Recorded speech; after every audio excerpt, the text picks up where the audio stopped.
What's up YouTube, it's Kenny back here again for another video. Today we're going to be checking out Rally Car Racing B. I think it's called the absolute insanity of Rally Group B. Without further ado, let's hop into it. When auto racing first began in the 1890s, it was extremely simple. Get a bunch of cars and drivers together and have them race from one town to another. First one there wins. In a time before purpose-built racetracks or electronic timing and scoring existed, this was the easiest way to put on a race and have an undisputed winner. However, these events were held on public roads, and thus you couldn't sell tickets and anyone could just waltz up and watch a race for free, or at least a segment of it. People wanted to watch the entire race and were willing to pay to make that happen, so around the turn of the 20th century, auto racing migrated onto horse racing tracks, as there were already hundreds of them dotted across Europe and North America. Fans could watch the entire race, get food and drinks, and even bet on the outcome. And the best part was, all the infrastructure was already built. In the span of less than 10 years, motorsports went from almost unrecognizable to looking exactly like a modern racing event today. But no matter how much the sport of auto racing changes or how much different it looks as the decades drag on, some people are always going to want to do things the old way. Even to this day, there are still racing divisions that host races on those same horse tracks from the 1900s. Some people who insist on racing in the old styles are just in it for the nostalgia. Others are purists and say that's the only real form of racing. But most see it as an old art form that deserves to be preserved and continued at all costs. Thus, some drivers still held on to the point-to-point style of racing that had started it all. In 1911, the Rally of Monte Carlo was held in Monaco, and the name stuck. That style of racing forever thereafter was known as rally racing.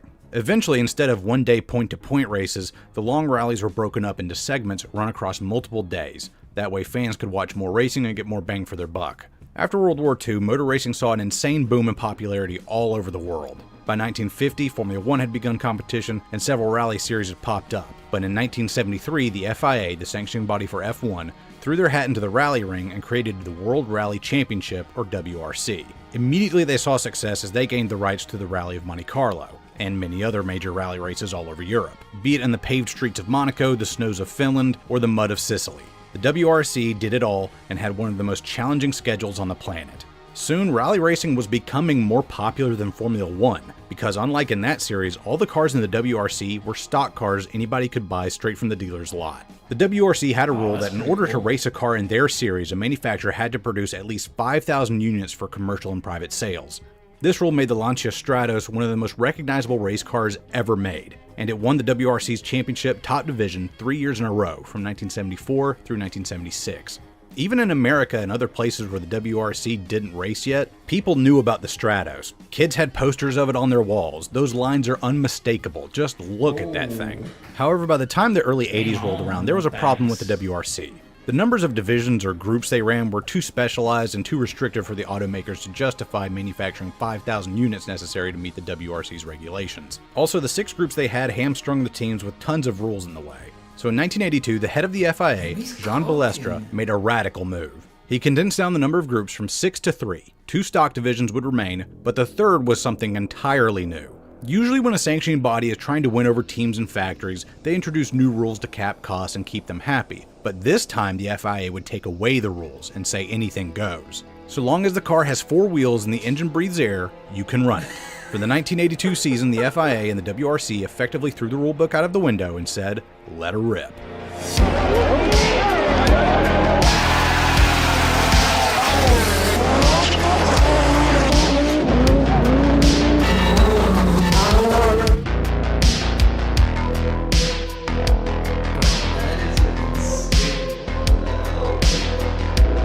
Came to be known was pretty much the Wild West of auto racing, only really matched by the insane northeastern supermodified scene back in the United States.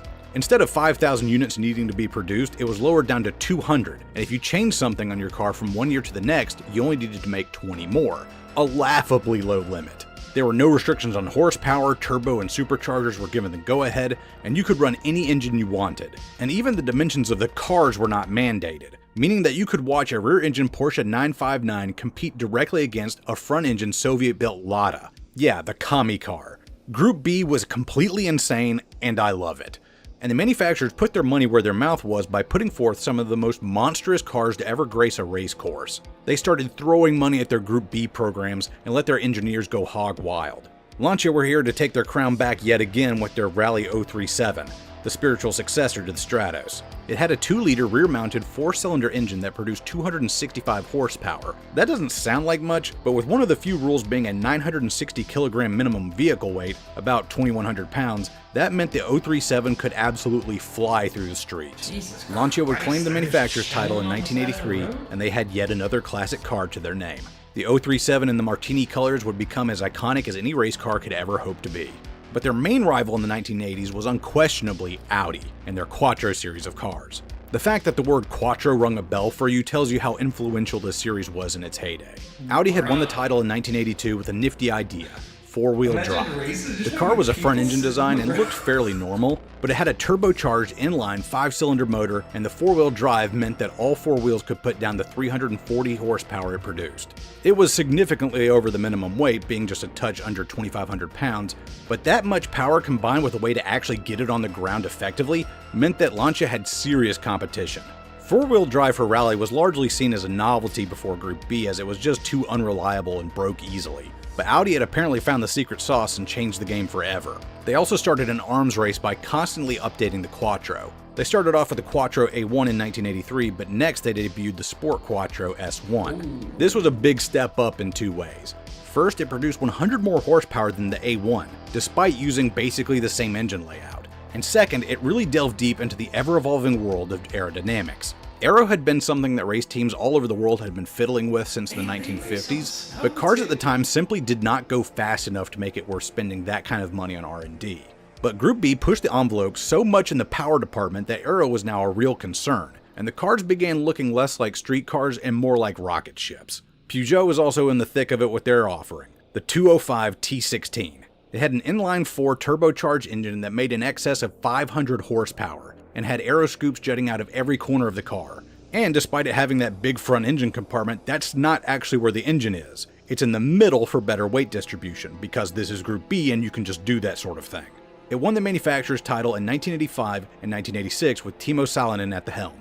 Now's where we get to talk about the absolute mad lads and lasses that drove these things, because they were every bit as weird as their cars. Timo Salonen was a Finnish driver who, despite his appearance making him look like a tax accountant, was the best driver in Group B's history, winning more events than anyone else. He was a laid-back man who never lost his cool and insisted on driving the car with just one hand and the other one being permanently left on the shifter. Stig Blomqvist took up driving duties for Audi and tamed their Quattro series, being instrumental to their title in 1984. Walter Roll won the title for Lancia in 1983, and of course we have to mention the Queen of the Hill, Michèle Mouton. She is arguably the greatest female race car driver that has ever lived. She set the Pikes Peak hill climb record in 1985, won the 24 Hours of Le Mans, and to this day she is the only woman to have ever won a WRC event. And there you have it, a recipe for success. The fastest cars ever built for rally racing mixed with the best drivers in the world. The FIA wanted to give the WRC a shot in the arm, and they had done it. By 1984, the WRC was more popular than Formula One, and fans flocked to these events in the hundreds of thousands. Sometimes as many as 400,000 people would buy tickets to see these cars and drivers in action. There were very few, if any, crowd control measures in place for Group B events, and those 400,000 people gotta go somewhere. So people would crowd the racing lines and even stand on the track itself just waiting to get the perfect vantage point to see these race cars do their thing. Some of these videos are just jaw-dropping to watch. It's like the automotive equivalent of the running of the bulls. I don't even know how the drivers or their co-drivers managed to see the road ahead of them.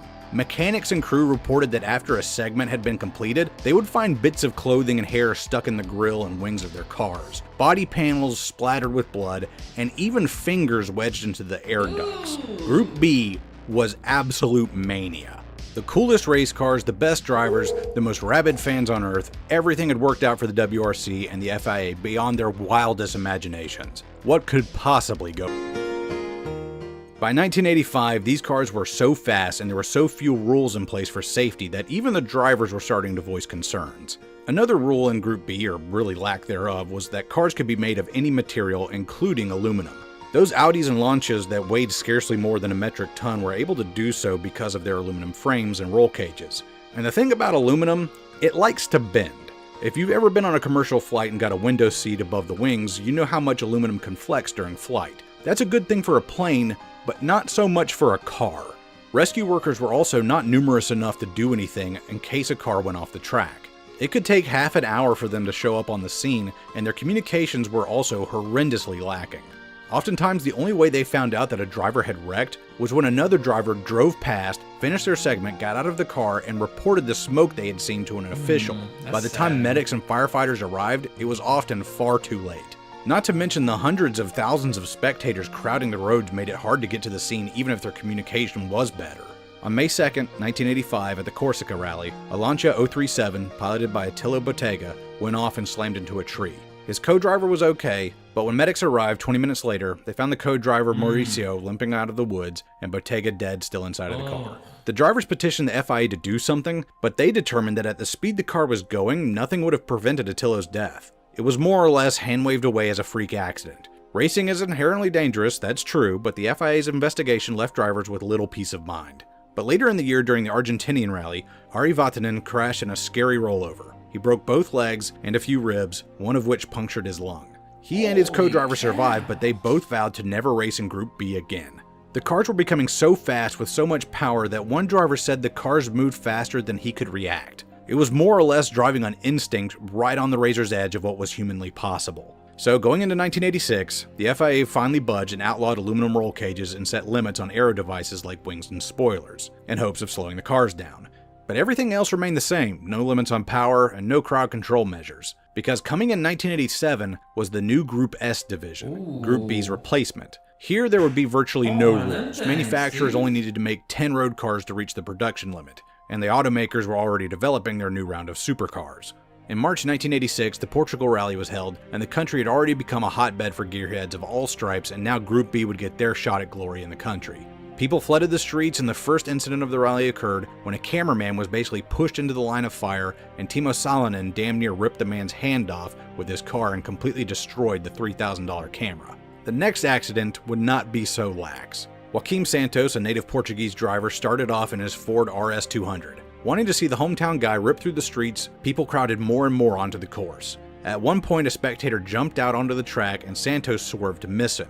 He then overcorrected and the car slid broadside into a group of people. His co-driver Miguel Oliveira said that in Group B the cars were so fast that he just had to look at his notes and feel the track turn for turn. But in this instance, he suddenly felt thuds and bumps as the car careened into the crowd. 32 people were injured and 3 people died, including a mother and her 11-year-old son. In a disgusting move, the FIA continued the race and did not tell the other drivers what had happened. When the drivers completed the segment and got told what happened, they banded together and vowed to go on strike to stop the competition. But the FIA kept things going, and Jean Balestre said he would punish any driver or manufacturer that walked out. At the Corsica rally just 2 months later in May, Henry Tovinen and his co-driver Sergio Cresto were putting on the race of their lives, winning stages left and right. But on the second day of competition, their Lancia went off at a point where there was no guardrail and it flew off of a steep hill. The fuel tank immediately ruptured and a ball of fire erupted from the crash site. Drivers completing the segment reported to officials that they'd seen black smoke in one of the turns, and by the time rescue personnel got to Henry and Sergio, there was nothing left of the wreck except a charred frame. Now in action was borderline criminal, and after international pressure from drivers, manufacturers, and governments, Group B was immediately banned from competition and never got to see the light of day again. And its successor, Group S, was scrapped entirely. This is rally after Group B. After Group B's disbanding, Group A, the more strictly stock division, picked up the banner and marched forward. But this time with the restrictions and safeguards the drivers of the 80s had wanted. Now there were crowd limits, they had to be kept further back in most areas, and rescue personnel were more numerous with helicopters in the air and radio communications opened up between them. Now if a driver went off, their officials would know about it immediately and be able to send help within a few minutes rather than half an hour. Even still, rally racing remained popular all over the world. The Subaru Impreza WRX and the Mitsubishi Lancer Evo became classic cars, and their computerized traction control systems and driver assist are commonplace on road cars today of all makes and models. The features you take for granted in your personal car and the safety precautions in place at every racetrack today were earned out there on the ice, snow, gravel, and dirt stretching from Portugal to Corsica, from Finland to Argentina. People had to pay a high price for those things. And if there's any silver lining to Group B and rally racing as a whole, it was that they have saved countless lives through these technological advancements. The WRC is still competing today, and the envelope is still being pushed, but with the proper safety measures in place to make sure we don't repeat the same mistakes. And even with all the new rules set up, limiting horsepower and boost, and making the cars sturdier with steel, if you watch a modern WRC event, you can see that the true spirit of Group B never completely went away.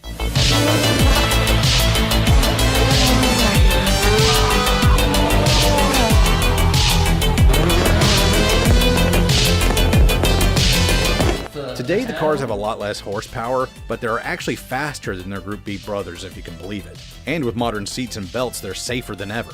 There's never been a better time to be a rally fan, with cameras broadcasting every angle of every stage. And yes, you can still get uncomfortably close to the action if that's your thing. For any of my European fans watching this, y'all got it pretty good over there. Don't forget that. Anyway, I'm Slapshoes. Thanks for watching, and until next time, y'all take it easy.